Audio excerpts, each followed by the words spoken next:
Okay. Push workout meal natin ngayong gabi. Dahil bulking ako, tapos pag puro yung low calories yung kakain mo, hirap na hirap pala talaga siya. Kaya ngayon, naisipan ko dumaan kasi ako ng palengke. Pumili ako ng gulay, saka nadaanan ko yung sisig.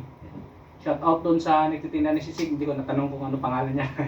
Yun yung malaking pakaangkaang doon. Kaya ngayon, lagay natin dito sa sidlan. Dito yun. Kasi meron ako nilagang itlog dito eh. Yung nilagang itlog, ihalo ko to rito. Yung kanin ko. Dito lang tong kanin. Ang alanganin. Ayan muna, pakaangkaang kasi. Ayan, kaya ngayon, ang gagawin ko, ihalo ko yung itlog. Kasi wala naman itong lasa itong itlog na to eh. Nilaga ko lang to eh. Kaya ilagay natin dito para magkalasa. Yan lang yun oh. Tapos, magreklamo na naman yung mga pakaangkaang dyan. Magreklamo na bakit ganun, hinalo-halo. Hindi naman kayo kumakain nito. Ako lang naman kumakain. Kaya, tipot lang kayo dyan. Watch and learn. Tapos, ngayon, ito na yung sinasabi kong isda ko talaga pag naka-off duty. Isang bangus, parang wala patang 1 kilo to. Kung nabili ko kan kadalasan kasi 3 yan eh. Tapos medyo mahal kasi yung gulay din. Kaya naisip ko, gawin ko na lang 2. Kasi kumakain naman din, marami naman kinakain kong kanin eh. Kaya baliktad niya to eh. Sa halip na magdagdag pa ng ekstrang protein binawasan. Kasi yung source ko ng protein itong ano lang naman.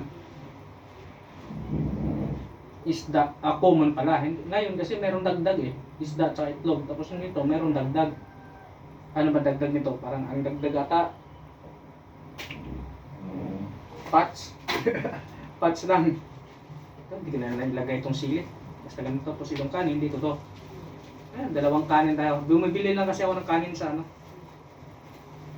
kantin. Hindi na ako nagluluto. Kasi pag nagluluto kasi marami. Lalong marami. Kasi tinatakal-takal lang yun. Pagka ano yung laman sa takalan, pag naluto na, ganun yung karami pagkain. Kasi isa muna. Ito na. Okay. Kain na. Let's go. Ito nga yung na unhealthy fats at saka healthy fats pinagsama kaya ang resulta ito good fats. Maniniwala naman kayo, chismis lang yun, huwag kayong makinig doon. Basta walang sana nakasuportang dokumento, chismis niyan.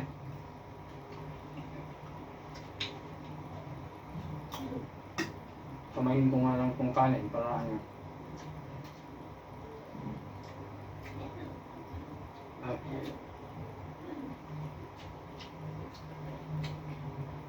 yung gulay ko nito, talong para isabay lang sa pagluto ng paksiw.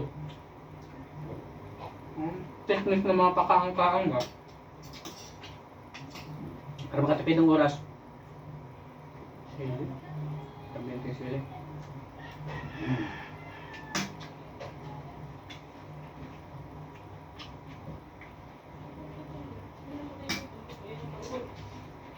Pagdating na naman ng katin, wala na naman itong ganito cheat meal. Pero ito naman hindi naman ito araw-araw. Hindi rin ito yung kainan.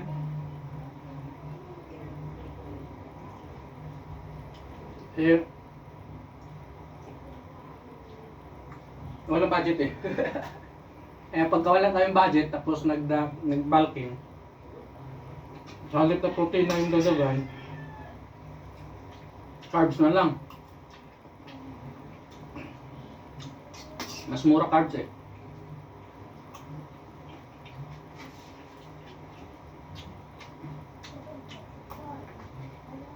Yun yung ubad ng katotohanan. Pwede rin naman talagang pag may budget ka, sundin mo yung mga bodybuilding, mga protocol ng bodybuilder talaga. Pwede. Kaso nga, pag wala tayong budget, hirap.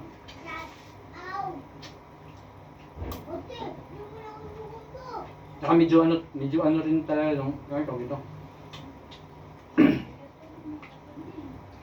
Kasi magkaiba kasi talaga ano, pagka lifestyle lang yung gusto mo at saka competitive bodybuilding. Magkakaiba talaga yung approach. Saka ito, pagkakaintindi ko lang ito ha. Diba, 0.8, 0.7 grams to 2 grams per pound na protein na. Kaya maraming iba ako na magtatanong kung nahi-hit ba raw yung protein na. Ibig sabihin nun kasi 0.7 to 2 grams, parang wala talaga siyang specific na ano.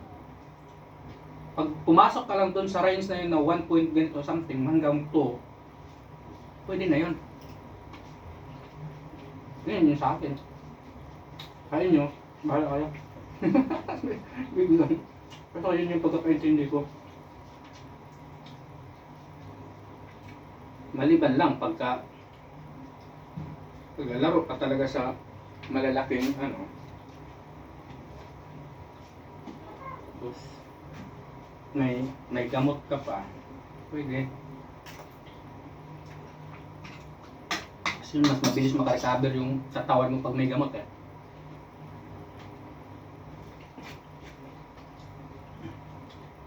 Mabilis magparas. Tama ba?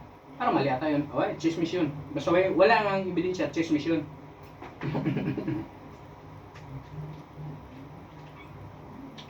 Baka ang kahang naman ako sa part na yun.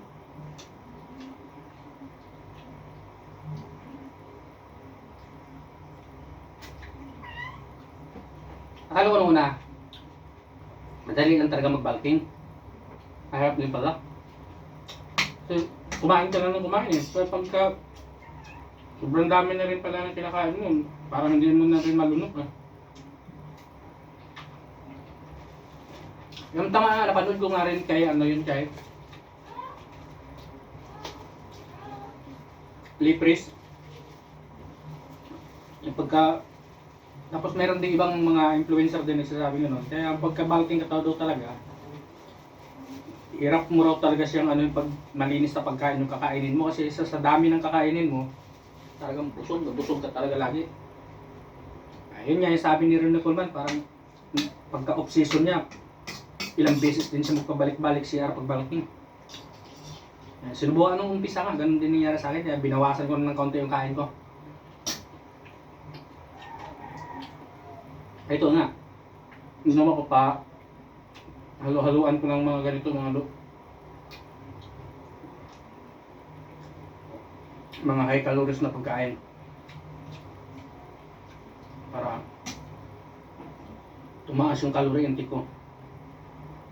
Ano lang yun. Pinantayin mo muna yun. Gusto mo rin tumingin sa camera mo na yun.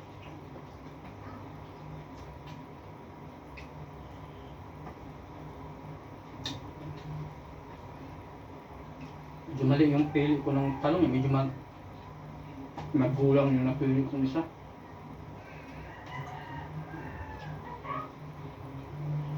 Okay pa paano, pwede pa rin naman. Tanggalin lang yung balat. Yung balat naman makunat eh.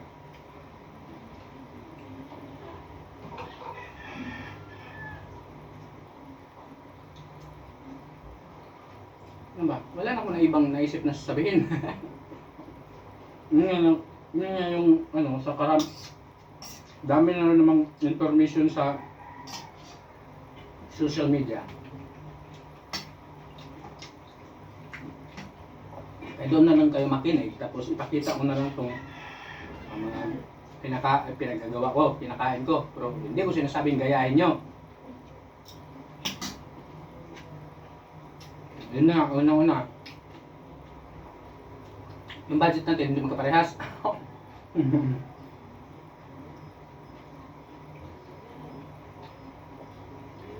may budget ka, ako wala. Hindi talaga magkaparehas. Kasi mayroon ka maraming kayang bilhin na hindi ko kayang bilhin. Basta ganun yun.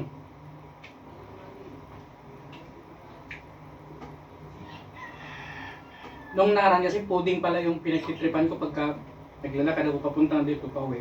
Pudding. Pagdating ko rito, hirap ko na ubusin yung ulam ko. Yung pagkain, busog na busog na yung tiyan ko. Busog na busog na yung tiyan. Ano ba? Busog na busog yung pagkaramdam ko pala. Hindi yung tiyan. Punong-puno yung tiyan ko. Hindi ko naman malunok.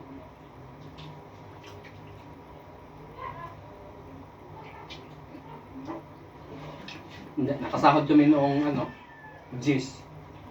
Hindi, mayabang tayo ngayon. Kaya bili muna tayo ng ganito. Wag. Kaya tayo magtipid pag pizza di peligro na naman. Ganun talaga buhay ito eh. Pakaang-kaang talaga eh.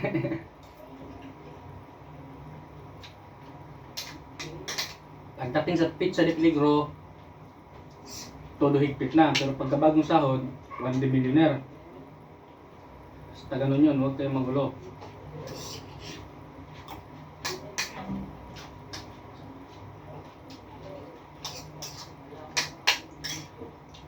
Hindi natin isama yung sili kasi alam na.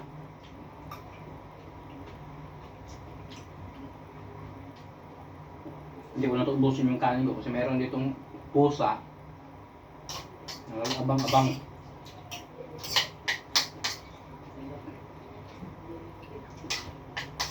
Kawawa naman din kung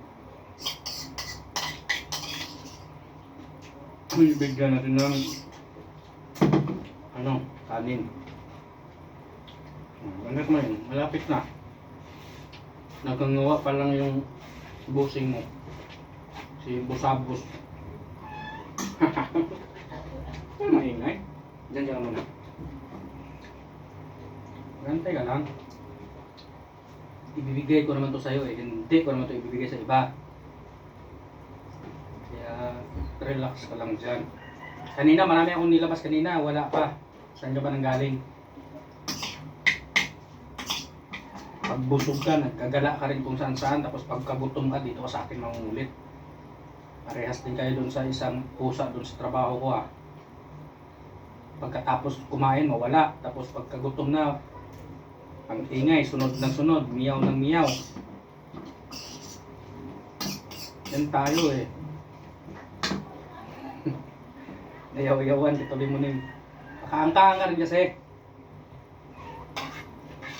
Huwag kasing pakaangkaan mo na yung sabi ko sa'yo eh. Hirap sa'yo eh, pakaangkaan ka rin eh.